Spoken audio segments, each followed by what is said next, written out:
First question is from Intentionally Holly. What are the best glute building exercises as alternatives to hip thrusts? Okay. I wish we could ask this person more questions as to why they're looking for an alternative. Because hip thrusts are great glute exercise, but there's a lot of really good glute exercises.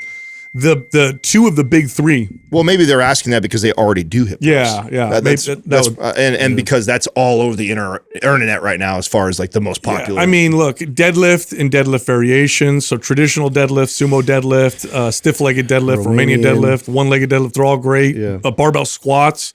Before the hip thrust became popular, when we were training people, nobody did barbell hip thrusts. In fact, I used to do hip thrusts as a primer. But really nobody ever did them as an exercise. The glute exercise was always barbell squats. Always. So let's do top 3 to 4. And because of course, first what you barbell mean, squats, obviously. The reason why you're saying that you wish you knew more is because it does matter, right? Like if someone they only do these movements and I see they're missing one of my top 5, I'm for sure inserting my top 5 because they're going to get huge benefits from that. If one of my top 5 they already do all the time, then maybe something that's never. Then we have other stuff, right? So that's the reason why I know you're saying that. But generally speaking, what are let's say our top 3 or 4 based off of our experience of training people? Hip thrusts are up there. Yep. Barbell back squat is up there. So for me, I like Bulgarians. that might be somewhat controversial, right? That I think sumo deadlifts. Yeah. Mm-hmm. I freaking love sumo deadlifts. And part of the reason why is because of the open stance. And pressing the knees out. And pressing your knees out while you lift, which by the way is what you see all these, bikini models doing with the bands around their knees, just doing regular squats.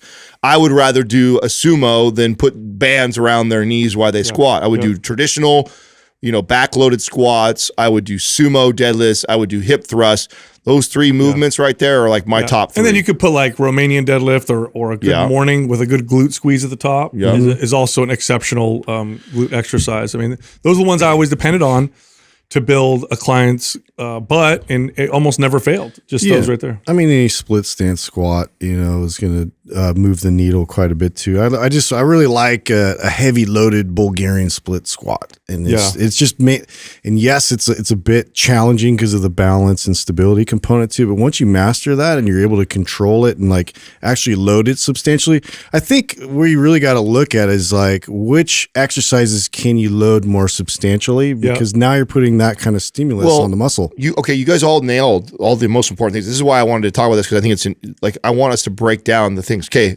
you just nailed something you can load and has a stability component.